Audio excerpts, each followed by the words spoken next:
na to malý krpec.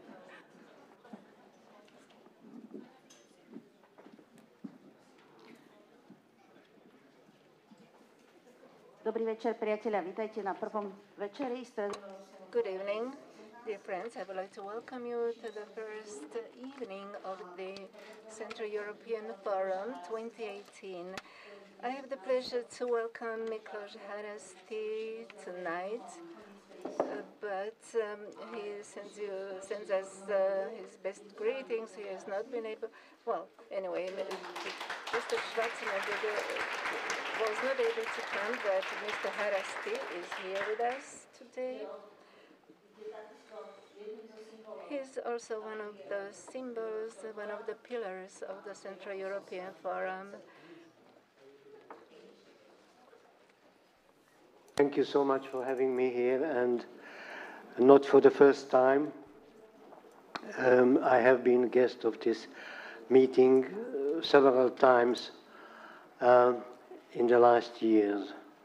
It was a great occasion every time to exchange views about the state of our joint Central Europe.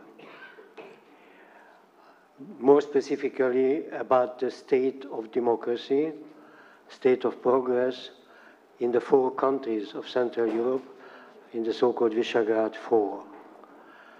It is a meeting on the intellectual level, not immediately on the political level, and therefore it gives always, and this time it will also give food for your soul and for your mind as well.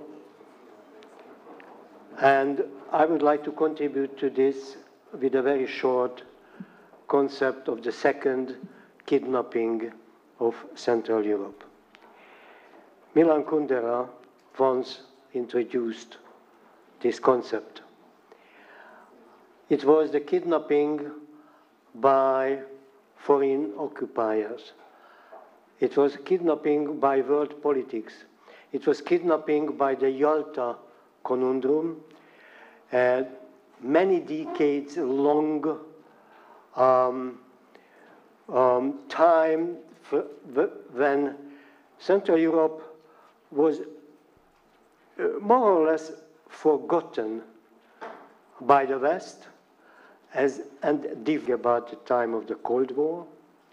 And there was the East, where democracy, democratic traditions were quite short-lived, as short-lived as 3 months, for example, in Russia, between the falling of the Tsar and the falling of the short-lived democracy under onslaught of the Bolshevik Party.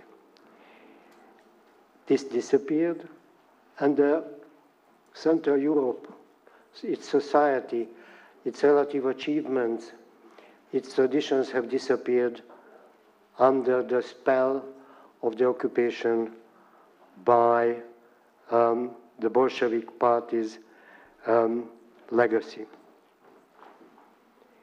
We Central Europeans, as Kundera's essay heralded it, but didn't have any hopes at that time that it will end. We fought for it. We rediscovered Central Europe. We rediscovered its traditions. It was a fantastic rediscovery, cultural rediscovery as well, because we saw that our communism is not communism like that of the East. After what happened in Czechoslovakia in '68, after what happened in Hungary and Poland in 1956, it was an occupational communism that came back on the back of Russian tanks. So it was a weakened legitimacy of communism. And we have discovered freedom of speech in a samizdat movement, in a free speech movement, which made our public life truly different from both of that of the East and both of that and of the West. And then we won. Came 89, came the victorious march of democracy. Of course, the weakening of the East, of the legacy of Bolshevism, also contributed to that victory, but we did it on our own. And as we just talked about a moment ago, right now we are in a period when our democracies have to fight for their survival in a very different setting. It is inside the loss of democracy in a seemingly democratic way, and procedurally, certainly in a democratic way. It is absolutely novel, unexperienced by these nations who are accustomed to fight for their democracy, for their freedom, to liberate it from foreign occupiers and from gauleiters and local quislings of foreign occupiers. And the fact that we victoriously won that fight back then, almost 30 years ago, is not a guarantee that we can win this second fight. And here is my second point. Unfortunately, what is happening at the initiative of Viktor Orban of Hungary is attempted to be secured. This loss of democracy from inside is attempted to be secured with the help of an international cooperation by kidnapping of the original project of the Visegrad Four. Mr. Kushi is an attempt to try to make out of Central Europe an island of xenophobia, of nationalism, of perpetuation, of illegitimate perpetuation of power by kidnapping the independence of the courts, by kidnapping the fairness and freedom of elections, by diverting the transparency of public monies, and they try to forge out of Visegrad Four a fake solidarity of these attempts, of these illiberal attempts. Visegrad Four and many, unfortunately, leading political forces in today's Visegrad Four are trying to learn from the East and not anymore from ripe old democracies. Is this fight bad news? Yes, it is bad news. But here is a point of good news about it. I believe that a Western quality of democracy is coming exactly from such fights. You can call quality of democracy Western or established if a democracy has gone through this very fight. Realizing that freedom can be lost from inside. Realizing that nobody can help from outside. You have to go through this crisis. You have to go down in this crisis and fight it on your own. And when you have done it, when you are done with this fight, then it is memorialized in the tradition of your culture that bad experience, that you can lose democracy from inside, and the good experience that you can win that fight. Will it last forever? No. Every democracy has to go through such crises again and again, but with an immunity that the initial fight and the win of this initial fight has given to you. So I believe that this forum, the exchange of views at this forum will contribute to this, even if on the cultural and intellectual level. But we need that. We need the recognition of this crisis. We need to see the good in it, the possibility to make our four democracies ripe, self-conscious, standing on its own, continuing on its own, and being more secure than it has been 30 years ago, when we somewhat naively believed that history is over, history is ending, and the final unification of Europe is imminent. It is not. Powerful forces are against it, so let's ourselves be a powerful resistance to the second kidnapping of Central Europe. Thank you very much.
Dobrý večer. Good evening. Thank you very much, Marta, for giving me the stage. I am Zuzana Wienk, and I should lead the discussion with three guests on what's rotten, and we try to be as less depressive as possible. May I invite my guests to come to me, to join me. I will speak English so that we have a smooth discussion. So those of you who need to have headsets, please do so. First, I would like to invite to the stage Paul Caruana Galizia, my first guest, the son of famous Maltese journalist Daphne Caruana Galizia.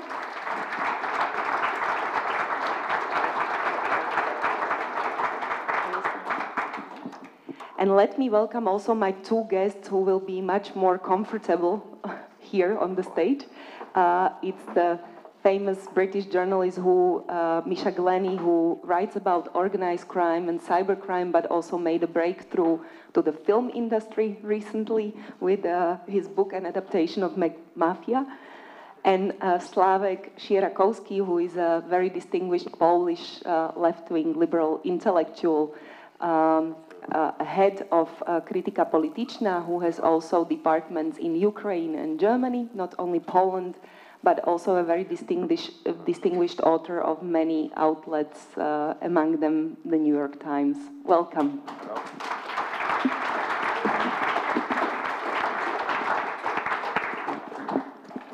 So we agreed about this, but let me start with a mini interview with Paul, because Paul's story is a personal one.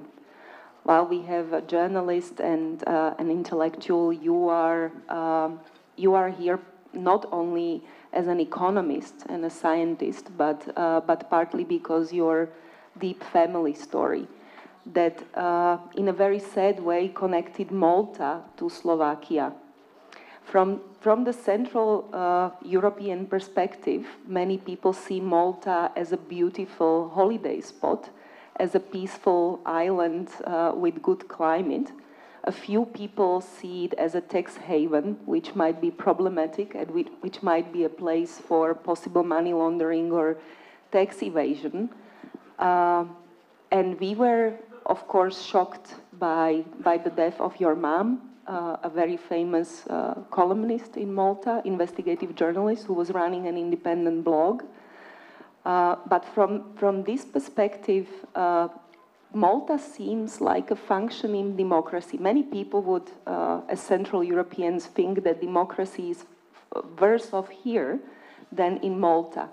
And yet, it seems that the crime has not been sufficiently investigated, that you are speaking about no hope of finding those ones who ordered it. You needed to flee Malta. You live in London because you don't feel secure, which is a very paradoxical situation, because in Slovakia, with our state of affairs, we would expect Slovak journalists having to flee, not feeling secure here, and we definitely would have no hope that the crime would be investigated properly, and yet, suddenly, whoa. So we need to accommodate, sorry. We would definitely not expect that the murder of Jan Kuciak, a Slovak journalist, would have been investigated properly. So what are we missing? What are we not seeing when we see Malta? Okay.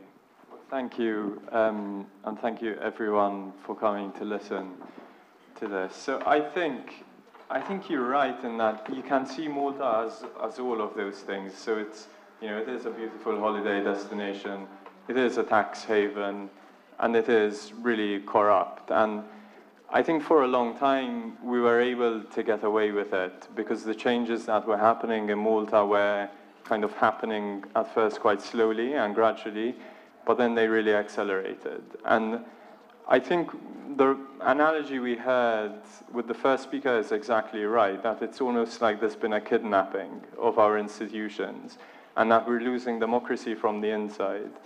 And what we've seen definitely over the past 5 years when we had a change in government is that systematically the government started kidnapping individual institutions.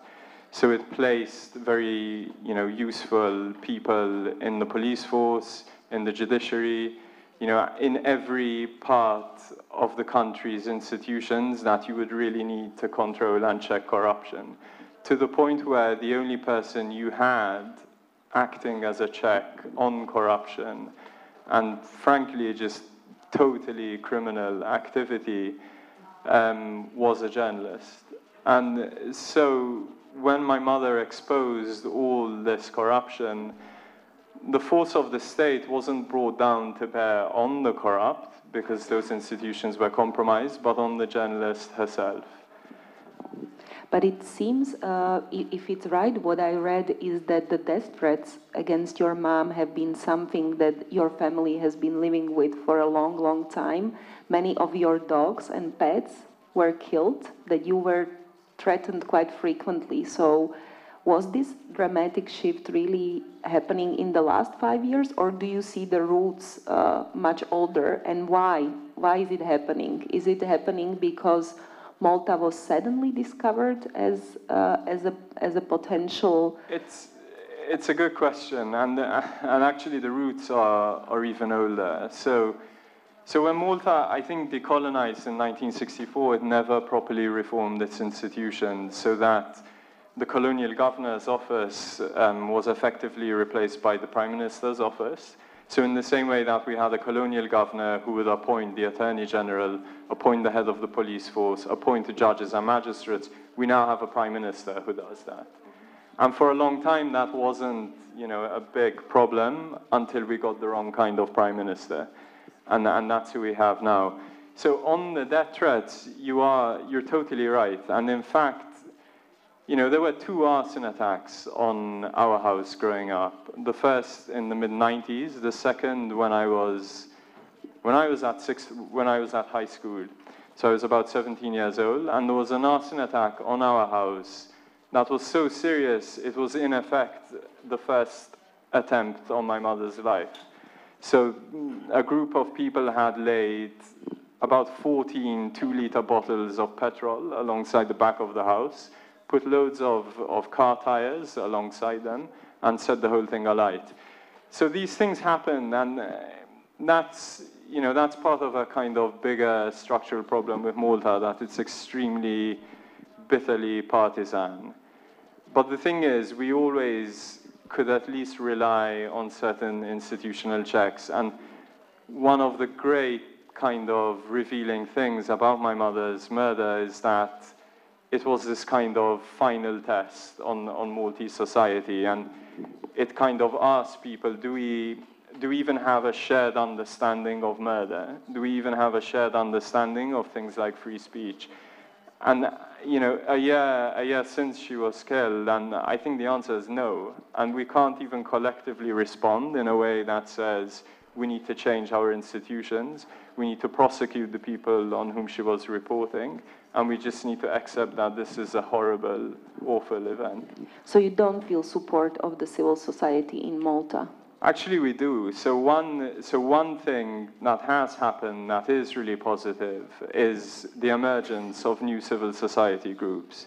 So civil society in Malta has historically been very weak because we have a quite big, state presence.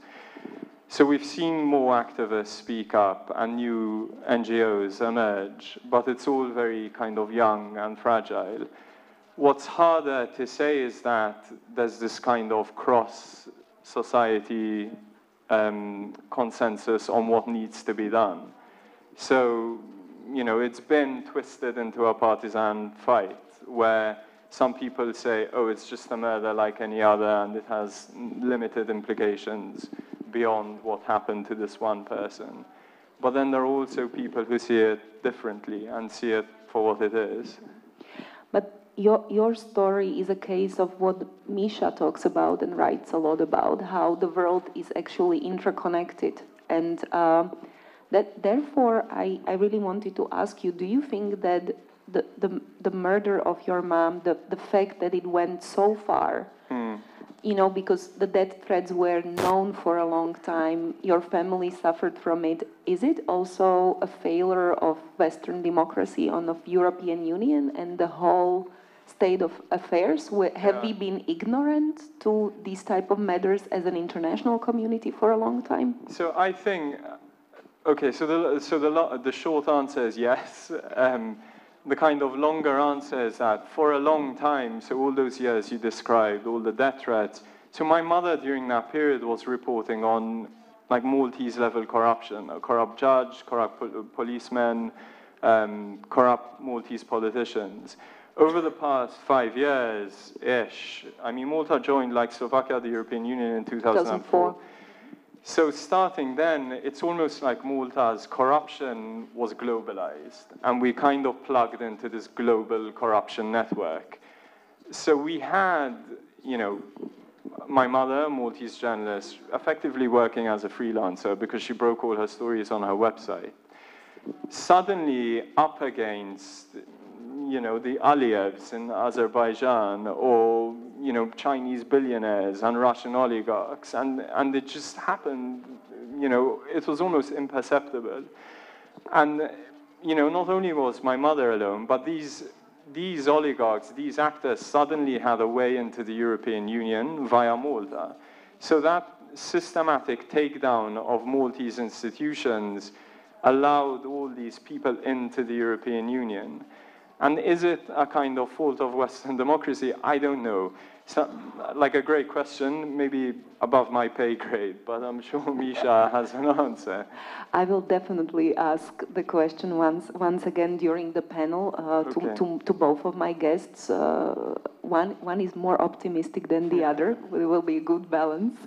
But I wanted to ask you, Paul, just to maybe close this mini interview, like, what does it do to a person when you grow up with constant fear? What was it for you like? How does it shape you? Like, does it shape you to be less perceptive to fear or more perceptive? How do you deal with this? So the weird thing is that the weird and bad thing is that when you grow up with it, when you grow up with the arson attacks, the harassment, the death threats, people shooting and poisoning the dogs, you start normalizing it. And the second arson attack, in a weird way, didn't feel that unexpected. And in some ways, we all grew up with this sense that someone's going to call and say that something horrible has been done to our mother. And in the end, it happened unbelievably last year. 2017 European Union member state. And I mean, that's the unfortunate thing, that it wasn't just, my family that normalized it, but people got used to seeing my mother targeted, being put up on billboards, being harassed. And that's not good, I think. And you want to, at every one of these events, just take a stand and say this is totally unacceptable. And so maybe the right approach is not to be kind of fearless, brave, and all the rest of it, but to actually really recognize these threats for what they are. You were unwillingly made part of this story. You could have lived a totally different life, but you never were allowed to have a life of a child. And as I understood, your mom was facing 50 lawsuits. And what was shocking for me is to learn that 34 of them still continue against you. Yes. How is this possible? Well, so under Maltese libel law, which is the same as English libel law, which is really not great libel law, people are allowed to continue seeking damages against a dead person's estate. So if, say, a journalist has written about you and you feel they've libeled you, but they die or are killed, then you are still entitled to damages. So you can go. These people still continue? They want to ruin you economically? Including, by the way, the Prime Minister. The Prime Minister and 3 cabinet ministers, the Prime Minister's Chief of Staff, and various other cronies. But that's really an economical threat to your family, right? It is. So another thing that's important to remember about these libel cases is you need to pay to file a defense. So my mother spent a lot of her time over the previous year filing a defense, raising money to defend herself, going up to court to defend herself. And that's what we're doing now. And it's totally abhorrent that it continued afterwards. And so there's one case in particular, which is really something. So a businessman, a major donor to the governing party, sued my mother for libel 19 times, for 19 different sentences in the same blog post. And he's still pursuing every single one of them. I must say, Slavek, at this point, who was very optimistic, doesn't it shake up your optimism a little bit? You lost. Okay. At least in the European Union. Yeah, you need to speak on the mic because the translators need to. Then the question arises, okay, if Malta cannot handle it because Malta is Malta, I don't know exactly what it means, but it is possible. Then if we are a part of the larger organism, if the organism respects itself, or if it is really political, modern, I don't know, you can read a lot of good things about EU, why there is no FBI of EU, why there is no protection, a higher institution that it's supranational. I understand that like EU cannot do nothing, cannot do everything. I mean, there are still nations, I really know all of it and you know all of it. But certain mechanisms, just at least to support journalists, there is no millions of journalists, and you don't have, it's not a massive crime against journalism. It happens quite rarely, okay? So why at least, if we cannot have a fiscal union in EU, because Germans doesn't want, Netherlands doesn't want, there are 20, 70 states that should have agreed.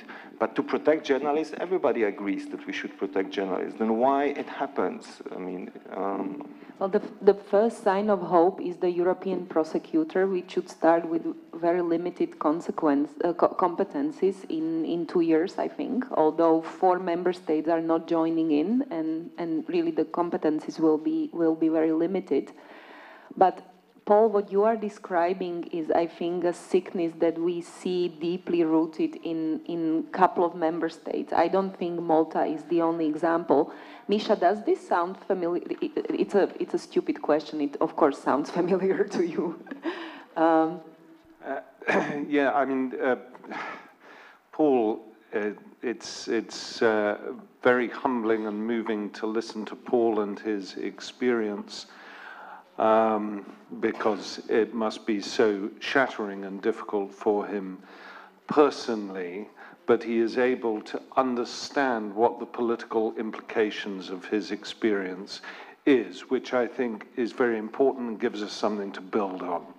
When I started writing McMafia in 2004, 2005, and I was inspired to write it after the assassination of Zoran Đinđić, who was a friend of mine, the Prime Minister of Serbia, because I thought it was time to look at what the connections between dramatic economic transition, in the case of Yugoslavia, armed conflict, new elites, the privatization of previously state assets, and figures from organized crime. I thought it's time to start mapping what all these connections are. And one of the first people who I interviewed was the former head of the Israeli anti-Russian organized crime intelligence unit from Jerusalem, but by now he was posted to Washington and was working in the Washington embassy. And I asked him, because I was at the beginning of this investigation, I said, look, is my life in danger investigating these topics? And he said, it's very unlikely that they will kill you, but if you step on their toes, they will sue you to death. They will keep you tied up in courts for the rest of your life. The real disgrace about the case of Paul's mother is not only was she murdered, which is an absolute outrage, but that her family has to suffer the indignation of these extremely powerful people in Malta still going after them with absolutely no concern for the human experience and loss and bereavement that they have suffered. There are things that we can do about this. So let's not go this way, because I would like to stay with the diagnosis a little bit longer. Okay. But I will ask. But let me come back to the case of Malta, because there are some very important points in terms of what Slava's also raised in terms of the European Union. But just generally, I'll do a little sum up of what's happened since McMafia was published in 2007. When I was researching that book, there was no general interest or understanding in the way this phenomenon was globalizing. And it was astonishing to me that people were looking at it, policemen, local journalists, lawyers, victims, and indeed criminals themselves, but hadn't yet fully put together all the threads of how this was becoming a globalized phenomenon. 10 years later, it's 10 years since McMafia was published, there is now a general understanding that we have a culture of political corruption and violence that crosses boundaries, and lots of people are aware of it, to the extent that two of the most powerful offices, political offices in the world, are infected by organized crime, to wit, the presidency of the United States and the presidency of Russia. So you have that extraordinary phenomenon of seeing somebody like Trump in the White House and all of his connections through various mediated institutions with Russian organized crime and Russian intelligence services.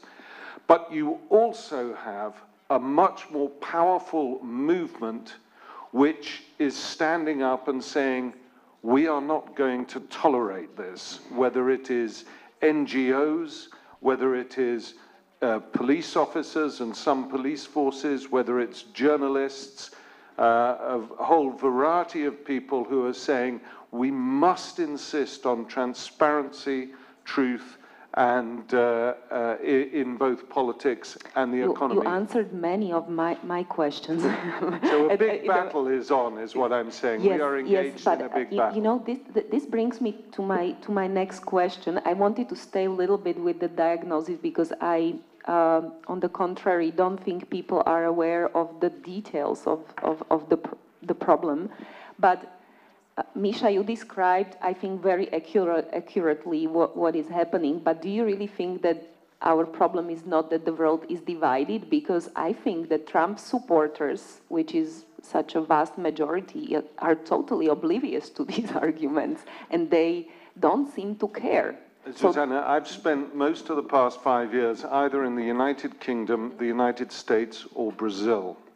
And what I see in all three countries is exactly the same. You see an extreme polarization of political discourse, which personally I believe was caused in a very fundamental way by the financial crash of 2008.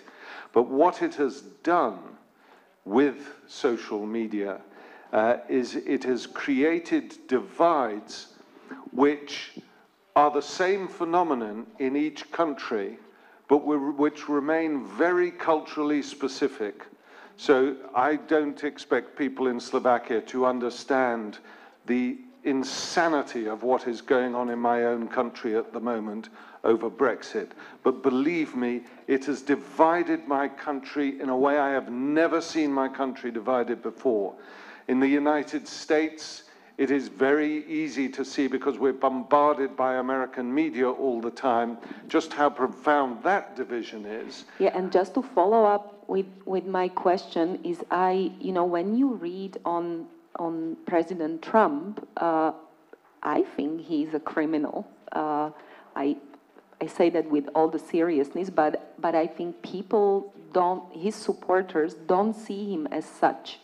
And when you watch Roger Stone, his ideologist, talking to media, he brags about how powerful he is, and he says he doesn't care about what New York Times says. He doesn't care about what respected media outlets say, because his alternative media have far better reach.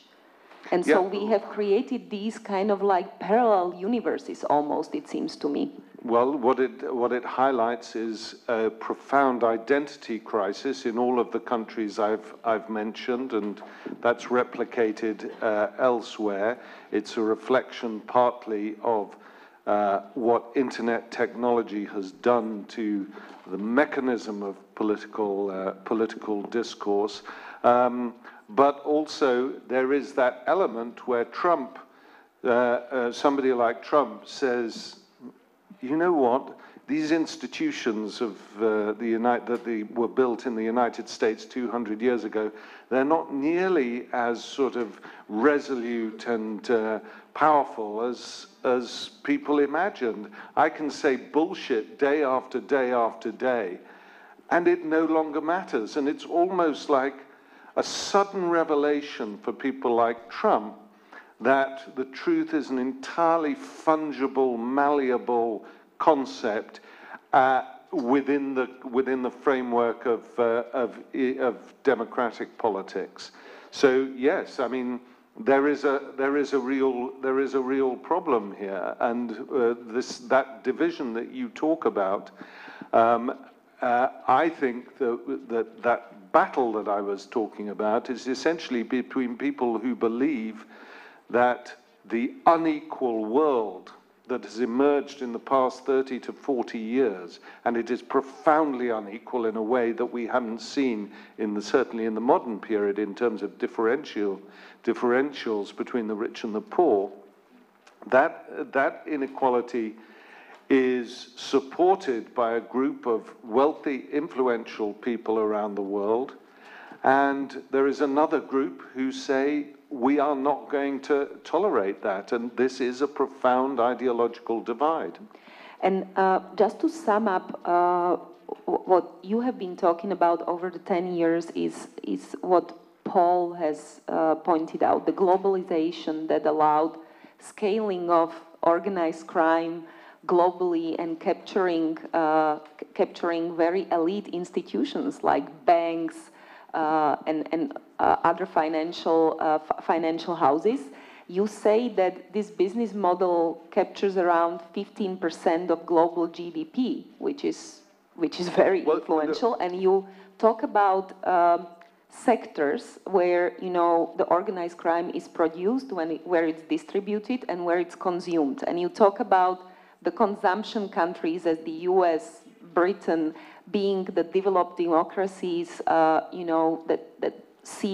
that seem on the surface that everything is rather fine and we are civilized, but basically they are supporting organized crime and benefiting from it. Like I think that there is a figure that only through the City of London there is like 3 billion pounds laundered every year, which is a shocking number. Last week, Ben Wallace, the security minister of the British government, stated that 90 billion pounds was laundered through the City of London last year. So this is... So I was too optimistic. You were too optimistic. So this is very important. While we had in the 1990s the emergence of gangster capitalism in the former Soviet Union, Eastern Europe, Southeastern Europe, and the rapid liberalization of markets in countries like China, South Africa, India, and Brazil, what was happening in the West was the soaring victory of financial capitalism over manufacturing capitalism. And that victory of financial capitalism created a flow of money, the like of which the world had never seen before. And so it was London and New York, as they competed to become the financial capital of the world, that acted as handmaiden to the ill-gotten gains of people, whether it was American corporates like Enron evading tax, whether it was Chinese gambling consortia, whether it was the Mexican drug cartels laundering money through HSBC, whether it was Abramovich buying up Chelsea or whatever. We became the facilitators for this new system of oligarchic and criminal corruption. And do you think British people, Americans, recognize it? Do they feel that they are part of the problem? They do in Britain after McMafia was turned into a TV show. But until then, it was, it's very difficult to see because you don't, it's not visible around you. Whereas you say that they are under the radar, although they might be your neighbors in London, right? Because they like luxurious lifestyle. They do. They like living in London. Great theatre, great restaurants. They are cultured, probably good. Theatre's very good, Slava. We'll have an argument about that later, but I'm a big supporter of British theatre at the moment. So what's the problem in your eyes? What is rotten fundamentally? Is it the economical model? Is it are we dependent in the Western world on these profits? It's all interconnected. We're not dependent, but you certainly develop an addiction from these profits. But this is a complex system, and you have to look at each country. Each country is responsible for a different part of the puzzle. So, for example, Malta, which I do want to come back to, The Maltese practice of handing passports, of selling passports to anyone in the world, which gives them access to the European Union, is an absolute outrage, and it's something that the EU, for security purposes, if nothing else, should say to the Maltese government, you cannot do this. Is it still happening, Paul? It's still happening in a big way. It's a major, so the trouble is, like Misha was just saying, it's easy money. So when we joined the European Union, these passports became a valuable commodity. And so you get all this money coming in. There are obviously no real checks, like you were saying, on who buys them. But it's generated this whole economy of facilitators. So you have the agents who sell passports. You have all the lawyers who sort of lawyer the whole deal up. You have the accountants. You also have real estate agents, because to buy a passport, you need to buy some property now, which is meant to satisfy absurdly a residency requirement, but is just inflating the property market. And you obviously have the government itself, which earns a lot of revenue from every passport sold. So you have very little opposition to it, weirdly. Does a voting right come with that? The voting rights do come with Really? it. Okay, Yes. that's even more dangerous. So the Maltese population can transform completely in So you are years. totally complete citizen. It's not just residency, it's complete citizenship. And EU hasn't responded to this after the death of your mom at all? I know there's more pressure now, but look, to be completely fair, so the European Parliament finds it completely unacceptable, and when the deal was first announced, voted almost completely to ban it, this idea that you can sell European Union passports. But the European Commission said, look, we can't really do this. It's outside our area of competence, or whatever they say, and said we can at least kind of demand that they put certain conditions, which is where the property purchase requirement comes from. If I might include you, Slavek, so sorry to keep you out for such a long time. I'm very interested how. What Misha and Paul are describing, it seems that the root of, or the causes of these problems are purely economical. But when you look at Poland, many people describe the cause of the problem that Poland has politically at the moment are ideological. Is it so? Or is there a strong economical element as well? I got used to rather criticizing Poland for Kaczynski for obvious reasons, and trying to explain what is going on and not simplifying it by asking, like a little bit you're doing, Susanna, why people vote for Trump. That do they not see that the Trump is idiot, murderer, not murderer, No, they but don't see it. bandit? No, it's more. Truth is a more complex phenomenon than like Aristotelian yes or no. Actually, Aristoteles was already right, saying that it's an adequacy between the words and the reality, and this adequacy has. It's multidimensional. If there is no security, there is no trust to what is true, what is not. If the security is not economic, if there is no social minimum, then people doesn't have a good interest in believing the truth, or they don't feel connection to the truth producers like media, etc. This is actually. I think it's better and more healthy intellectually and more safe politically to find or to search for what is rational in voting for Trump or rational for voting for Kaczynski. Then I think it's a better way to understand the social processes I that are totally behind agree. it. And what is then rational in voting for Kaczynski? What would you say? What's your answer? First, let me do the exit from the discussion in a sense that I'm not a specialist like Misha. I don't have my experience as well. And Poland, fortunately, is probably the least corrupted country, at least in the region. And this is actually quite an interesting phenomenon. And by coincidence, I had a conversation with Jacques Rupnik, who was a guest here actually 2 years ago. We were on the same stage.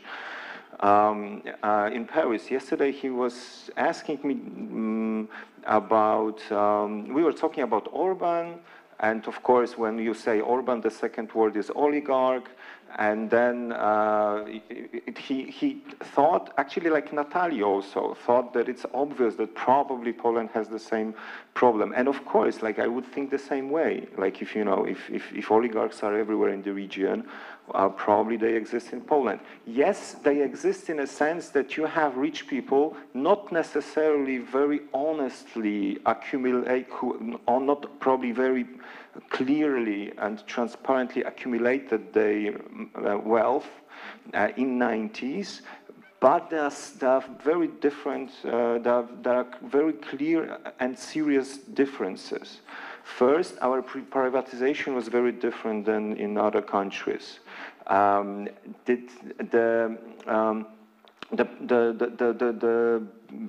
People who have money usually are quite detached from politics. I wouldn't know, I mean, I have no idea how they vote for. They are not connected to political parties. They try not to show themselves and probably even try not to be too friendly to politicians. Or politicians, actually, they like, and people like Kaczynski, and it's in your question is already the answer, are so ideologized, and my country is so ideologized that money is just not the strongest incentive. Like, so Kaczynski doesn't have a bank account. He doesn't have a driving license. He doesn't have a woman or a man. He doesn't have anything. He has a cat. Really, he has a cat, and the second fact that we know, because he confessed it, is that he watches rodeo in the night in TV. This is the only sport he knows, rodeo. And so. But I'm trying to. I totally agree with you that we shouldn't simplify, and we should definitely try to see what's the rational point of people who are. I'll answer this question but if you let me. Yeah, yes, but if I can just add to the question, like it seems that the democracy is challenged in unprecedented levels around the world. And in some areas, as we heard, the root is economical, or the cause, the driver is purely economical. You described Kaczynski, who only has a cat. That's probably purely ideological, but he still disrupts institutions. And, you know, Misha and Paul talked about how quickly that can happen and how we are watching with awe happen in places that we would never expect that to happen, like the US, for example, or Britain. And in Poland, you know, with the judicial so-called reform, you have grand challenges as well. And I'm trying to find a common thread. What do you think? Or I'm trying to bring the debate together, if it's possible. Maybe you tell me that it's that I'm wrong. But is there the common cause? Is it a problem with our economical model we are facing that is feeding all these type of politicians who are either finding economical ways or ideological ways to disrupt our institutions that we relied on? Or what is it? What do you think? Is it anti-elitist movement or a wave? Either I don't understand the question or the answer is just no. I mean, rapid liberalization, yes? No. Not in my region. Poland, in Poland's civic platform, ruling for 8 years, lost power, having the best economic results in entire Europe. And you can claim that maybe inequalities increased. No, they did not increase. They decreased actually, and they lost. They lost president post, they lost in parliament, they lost social trust, they went down. We even found out during the sociological research that people who support still civic platform, it's second in the public polls, share the same bad image of civic platform as people who oppose civic platform. They find civic platform as the most corrupted party in Poland, where the truth is exactly the opposite. And what happened in what happened, if I just may add, you know, there was a column in The Economist who said exactly what you are saying, and added that that people, you know, Poland seen economical growth, a steady economical growth, a success. So they echoed what you are saying, and they added that the dissatisfaction came from people who want to do better and want it now. That was the conclusion. Would you challenge that? Of course, always this is this Tocqueville law that aspirations grow higher when the situation improves. And of course, it's partial answer. You can also add that that the economic success was mostly technical, infrastructural. We have new highways, stadiums, etc. But there was no, people didn't see it in their pockets. When Kaczynski came, he launched the largest social transfers in Polish history, in the same time proving that his conspiracy theory was right. Well, elites had money, they didn't want it to give you, I came, I give you, the Poland still has booming. So... Can I add something here, Slavek? That's quite, because you've hit something that is very important. Now, I said, and you were slightly skeptical of it, I talked about, yeah, exactly, no, but so inequality in 2008, the financial crash, clearly has a huge impact on one level. But this issue of identity and uncertainty is really, really important, and it is linked to specific cultural conditions. So, if we take, for me, the most important statistic about the Brexit debate in the United Kingdom is you have two cities, one in the north of England called Wigan, in the northwest of England, and one near Glasgow in Scotland called Paisley. They both have the same number of inhabitants, over 100,000. They have an identical economic history of industrialization and then industrial collapse and then a reinvention. They're only about 120 miles and 200 kilometers apart from each other. Wigan voted 70% to leave the European Union. Paisley in Scotland voted 70% to remain in the European Union. And the reason for this is the very specific identity differences between an English city at a time when the United Kingdom and English identity is collapsing, and a Scottish city where you have a surge and a relationship between that population and the Scottish Parliament. So there's a decentralization thing which works in favor of the European Union there. Now, those are very specific things where you see the same economic processes, the same processes of inequality, but you have a completely different outcome. And it comes down to this very complex policy, as Slavek was saying about the interaction of why is it rational for people to vote in a certain way. And there are lots of people who vote for Trump who have, from their perspective, very good reasons to do so. And that's what we have to do is to understand why that is happening. Exactly. Can you tell me why? What is your why? Okay. Because we saw this discrepancy, and we also started to see new, totally paradoxical phenomenon. When Kaczynski came to power, he started one war after another with everybody: Brussels, Germany, judiciaries, media, doctors, lawyers, like everybody, and then changing law in a compromising way, doing things that were unbelievable. One out of these 10 things would kill any other party immediately, and public polls were growing, okay, for Kaczynski, or at least there was no damage in for his party at all, no bad consequences. Why? So we decided that we will send sociologists to the city where Kaczynski has support 10% higher than in the public, in elections.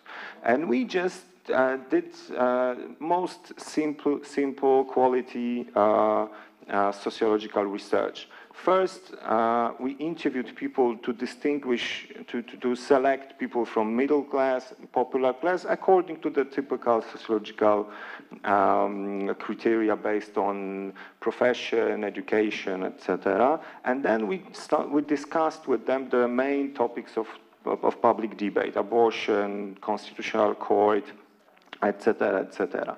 And we found out that, first of all, we found out that the city where people voted for Kaczynski in a massive way is not the dying shithole, but flourishing, well-organized city when happy people are walking in the streets with the young babies, restaurants, new buildings are emerging. Of course, and the unemployment is really is below the average, actually. And unemployment now in Poland is third smallest in EU, which it's shocking to me still, because I get used to the 20% unemployment in Poland. Now it's like 4 or 5 maybe, which means that there is no unemployment.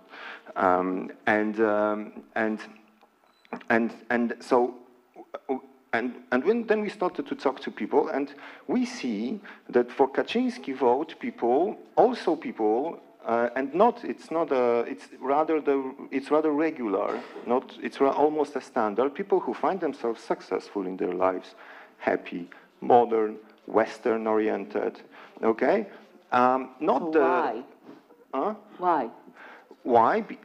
Because for them, Kaczynski is modern, Western, active politician who finally changed the state to act for the people, with the people, and engaging people. For them, the campaigns that he organized, for us, are hate campaigns. For them, are campaigns for something. When politicians before were saying, like Tusk, you have a vision in politics, go to the doctor, okay? We will not promise too much, we will be minimalist, okay? We are not interested in grant reforms. Grant reforms socialists did, okay, before. And you see what happened? And also they were promising different things, but then when they took over power, they were saying, well, maybe this is not possible, this maybe later. Well, we will do something, but we don't know how we will find money for it. And then Kaczynski came and not only did what he said that he's going to do, but he did 10 times more, and also started many more campaigns. So what was, and this is the answer, for it was not economic reasons, it was not even refugees, because we don't have in Poland refugees. It was more post-politics that people were rather angry or disappointed with. This kind of detached state that is detached from them, from their interests, doesn't give also any definition of situation. For a popular class, differently than for the middle class, when Kaczynski was just, like in France, they have a child care system that Kaczynski started, like in Germany. Finally, we joined EU. Remember, 80s, let me choose this question that I will finish, this answer, yes, okay? Yes. 88% of Poles vote like EU and support the idea of European accession, okay? This is why for them, and there's no cognitive dissonance for them to support Kaczynski and support EU in the same time, because Kaczynski for them is one of European leaders, okay? So the answer why popular class supported Kaczynski is that he's the first that defined the community in a stupid way for us, paranoid way, with the stupid mythologized version of Polish history. But, this is better than nothing for them, okay? And with this we have to challenge, and this is the problem. Thank you very much. Yeah. So what you describe reminds me of a question that has been brought up a couple of times during this debate is this divide. And when I read Jonathan Haidt, The Righteous Mind, that he was trying to investigate the grounds of morality in people, he found out that there are like two parallel universes between the conservatively leaning people and liberal leaning people, leaning to completely different sets of values that don't seem to be compatible and don't seem to be speaking the same language. The other thing that I found very interesting is the global barometer of trust that has been measured over the past 50 years was pointing out 2 years ago for the first time that the coherence in societies is collapsing, that we are really facing unprecedented levels of disharmony. And you describe two parallel universes as well, in other words, not economical, but two parallel universes. So how do we bring the societies together? Misha, do you have an answer to that? In short, no, I don't. I think it's going to take a very long time. I don't think that these things are ever finally resolved anyhow. But I do think that we are reaching a very significant point in global history because of the fact there is one overwhelming issue that is going to affect all of us, whatever our opinions, and that is climate change, global warming. And one of the reasons why I'm deeply concerned at the moment with the election of Jair Bolsonaro as president of Brazil is the fact that he is going to start cutting down the Amazon. And that's not just a Brazilian issue, that's a global issue. So I say that we have, in the next 5 to 10 years, very concrete challenges which are to do not just with social or economic issues ourselves, but it's about ultimately what is going to happen to the species as a whole. And you said in your previous remarks that you feel that we at least recognize the problem. When you wrote the book 10 years ago, you didn't feel that there was a recognition of the problem. So, you know, this touched me as an anti-corruption activist, and I was mentioning it to you previously, that I had the feeling that we were doing the right thing from the point of civil society. We were trying to bring proper and correct information to the people about the depth of corruption and state capture in this region, and not realizing that we are also feeding with our narrative the extremists who used it and misused the arguments to fight the establishment and came with an alternative proposition to people. And Slavek, you mentioned this disappointment as well. So, Misha, do you feel frustrated a little bit as well about the fact that we recognize the problem, but we are not able to turn the ship around? Or do you feel that we are at least in the state globally that we are already finding the remedies? You know, there is much more debate on the registers of beneficial ownership, the recognition that now the financial markets and international financial markets are feeding the corruption. Well, I'm on the full disclosure International Advisory Board of Global Witness, and an NGO which works with anti-corruption, human rights abuses, and mineral resource extraction around the world. And when I see organizations like that affect real changes in policy level, and they're working on the Maltese passport issue at the moment, which is why one of the reasons why I'm quite engaged by what Paul has to say, is I think, yes, actually there are things that you can do which have a significant impact.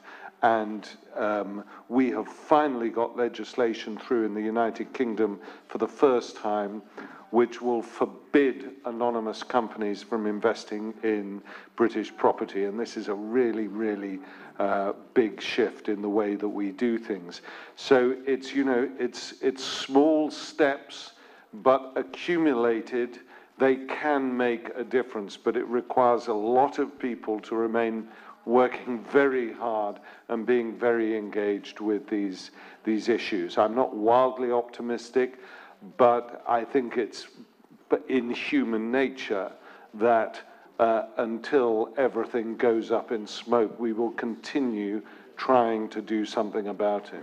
I still haven't closed the debate, but I feel that we owe you a space to ask questions as well, because we have last 10 minutes of the debate, and I wouldn't feel well if we just kept it on the stage, although we can't see well. Prosím vás, máte vy nejaké otázky? Nech sa páči a poprosím vás na mikrofón. So if any of the audience has a question, please indicate it, and you need a microphone, and the guests will need, so those who do not understand Slovak will have to use anyway the headsets, and English is on channel 6. And probably I have to come to you with a mic.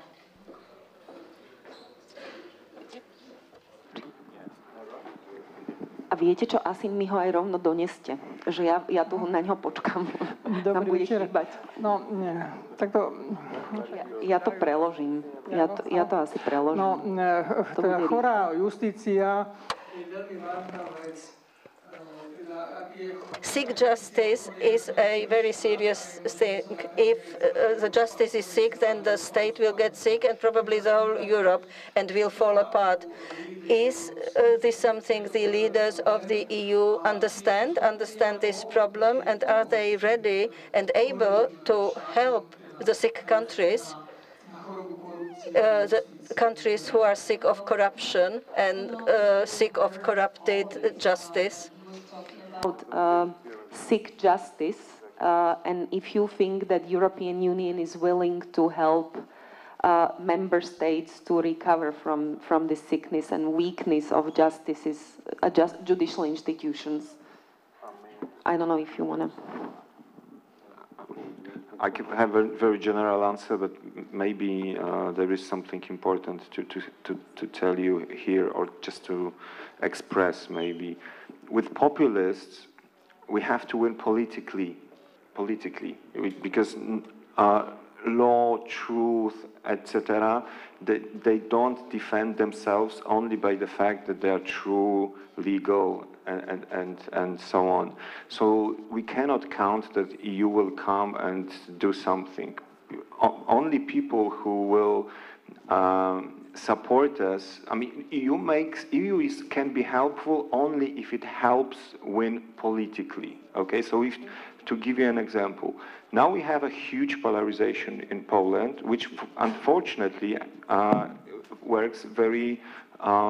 It's kind of a blockade to development, because if the only stake in politics is to fight with Trump or Kaczynski to defend country so it will not be destroyed by barbarians, it's a politics that it's not focused on any development.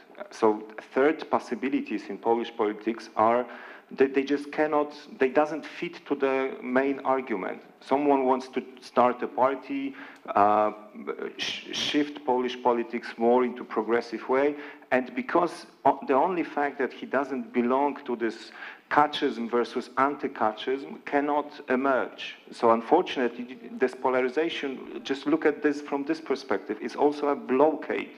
But once we have it, and the next, what we will have will be Euro election. I think that the opposition will win this election, because what is different from Hungarian situation, Kaczynski never has support of more than 40% of people, never had. Whereas Fidesz had almost 70%, and sometimes even 70% in public polls. An election can have majority. In 2010, he got 54%. Unbelievable in Poland with Kaczynski, who is still and always was most hated politician. And so he personally is unelectable. This is why you have Szydło, Morawiecki and other avatars of Kaczynski. I'm sorry, I have to cut you down because we have... So I'm just saying that count on EU when it helps to win with populists, but don't count that it will solve your problem.